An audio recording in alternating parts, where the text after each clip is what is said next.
राधे राधे सभी भक्तों को आप सभी का मेरे श्री जी व्लॉग्स यूट्यूब चैनल में स्वागत है।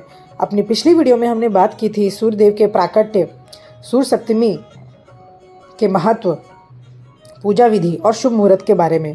अपनी इस वीडियो में हम बात करेंगे कि इस दिन व्रत करने का क्या महत्व है, इससे हमें किस पुण्य फल और लाभ की प्राप्ति होती है, इस दिन हमें क्या करना चाहिए, क्या नहीं करना चाहिए और क्या दान देना चाहिए।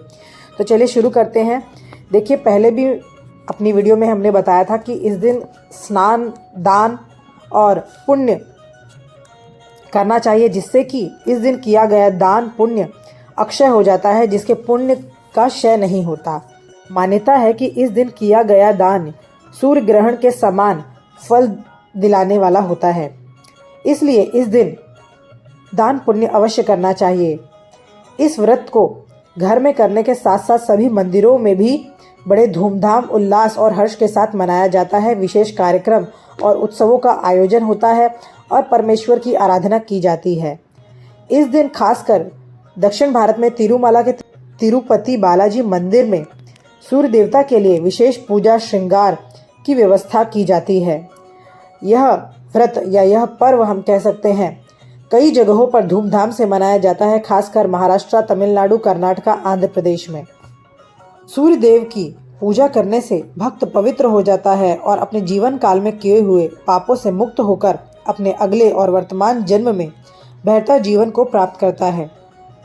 यह व्रत पर्व के साथ साथ एक अनुष्ठान के रूप में मनाया जाता है, जो अलग अलग जगहों पर अलग अलग रीति रिवाज के साथ लोग मनाते हैं।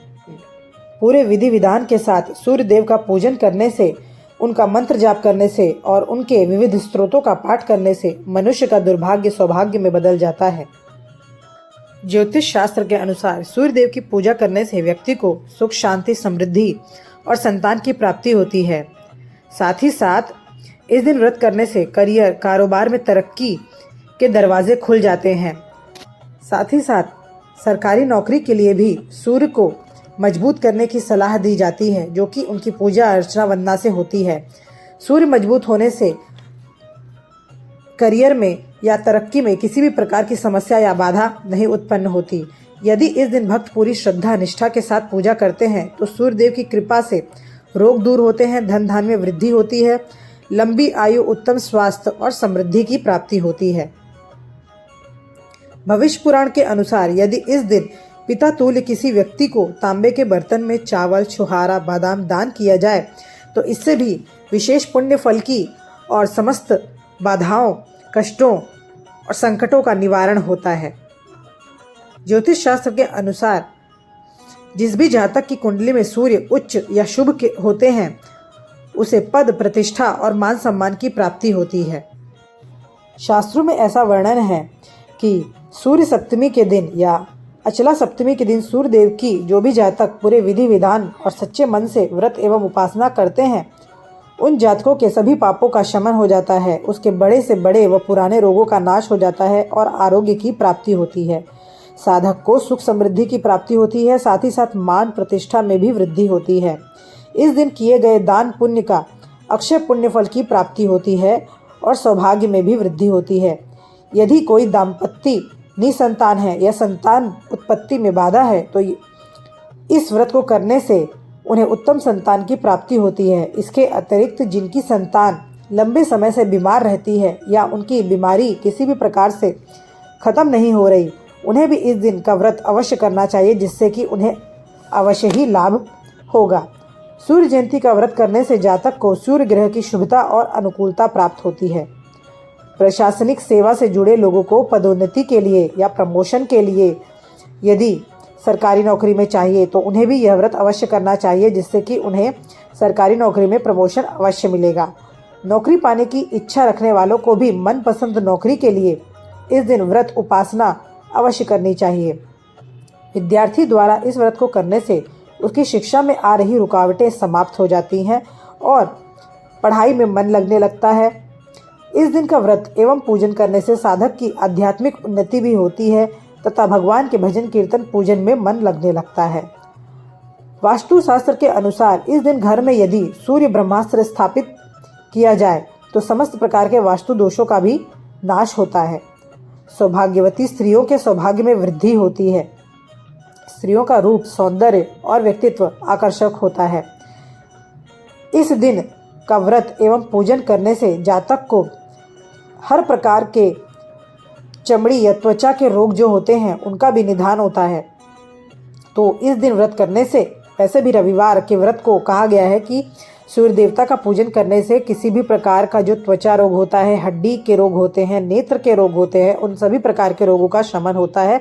तो यदि आप रविवार का व्रत ना भी कर सकें, तब भी यदि आप अचला सप्तमी का व्रत करते हैं तो आपके सभी प्रकार के त्वचा रोगों का नाश होता है। इस दिन का व्रत एवं पूजन करने से जातक के नेत्र रोग, मस्तिष्क रोग जैसे कि माइग्रेन वगैरह की समस्या जिनको होती है और त्वचा संबंधित रोगों का नाश होता है। हड्डियों से संबंधित सभी रोगों से मुक्ति मिलती है। इस व्रत को करने से पिता पुत्र के संबंध घनिष्ठ होते हैं और परिवार में खुशहाली बढ़ती है। तो इस प्रकार से इसका महत्व अनंत है। यदि हम बात करें कि इस दिन हमें क्या गलती नहीं करनी चाहिए, तो देखिए, रथ सप्तमी वाले दिन खुद को क्रूरता से और अपने क्रोध से दूर रहना चाहिए और अपने घर में शांति का वातावरण बनाए रखना चाहिए। इस दिन किसी भी प्रकार के व्यसन नहीं करना चाहिए, शराब का सेवन नहीं करना चाहिए, तामसिक भोजन का सेवन भी नहीं करना चाहिए और अपने घर का माहौल सौहार्दपूर्ण, खुशनुमा बनाए रखना चाहिए। रथ सप्तमी के दिन ब्रह्मचर्य का पालन करना चाहिए। रथ सप्तमी वाले दिन नमक का सेवन या तेल का सेवन नहीं करना चाहिए। इस दिन जितना से जितना हो सके आप कोशिश करें कि आप मीठे व्यंजन या मीठे भोजन का ही प्रयोग करें, आप नमक वाले भोजन का उपयोग ना करें। देखिए, किसी न किसी प्रकार से मनुष्य कुछ न कुछ रोगों से ग्रसित होता है, परंतु यदि इस दिन आप व्रत करते हैं और यदि इस व्रत का पूरी निष्ठा से पालन करते हैं तो आपको आपके रोगों से मुक्ति मिलती है। यदि आप फलाहार ना भी कर सकें, तब भी आप एक टाइम सूर्यास्त के पश्चात भोजन करें और कोशिश करें कि इस दिन आप मीठा भोजन करें। फलाहारी नमक तक खाने का इस दिन विधान शास्त्रों में नहीं बताया गया है। इस प्रकार से अपने व्रत को संपन्न करने के लिए इस दिन आपको शांति और सारा दिन भजन कीर्तन में व्यतीत करना है। यदि हम बात करें कि इस दिन हमें क्या दान करना चाहिए, तो देखिए, इस दिन हमें चावल, तिल, दुर्वा, चंदन, फल इत्यादि का दान बताया गया है, जो कि श्रेष्ठ माना जाता है। और तिल का महत्व तो वैसे भी माघ मास में बताया गया है, तो तिल दान सबसे सर्वोत्तम या हम कह सकते हैं और उत्तम है। तो इस दिन आप इन सब चीज़ों का दान कर सकते हैं। इस प्रकार से इस व्रत को करने से सौभाग्य, संतान एवं संपन्नता की प्राप्ति होती है। साथ ही साथ बेरोजगार को रोजगार की प्राप्ति होती है और मनचाही नौकरी की प्राप्ति होती है। इसलिए इस दिन आप व्रत अवश्य करें। यदि फलाहार ना कर सके, तब भी आप एक समय भोजन का नियम लेकर यह व्रत अवश्य करें। आपको आपके समस्त कष्टों से, संकटों से एवं रोगों से मुक्ति की प्राप्ति होगी। आशा करती हूँ कि अपनी इस वीडियो में मैंने आपको सूर्यदेव या रथ सप्तमी या सूर्य जयंती के संबंधित महत्व और उनसे मिलने वाले लाभ की संपूर्ण जानकारी दी है। इसमें हमें क्या दान करना चाहिए, क्या गलती नहीं करनी चाहिए। तो इसी के साथ अपनी वाणी को विराम देते हुए और आप सभी को प्रणाम करते हुए आप सभी को मेरी राधे राधे।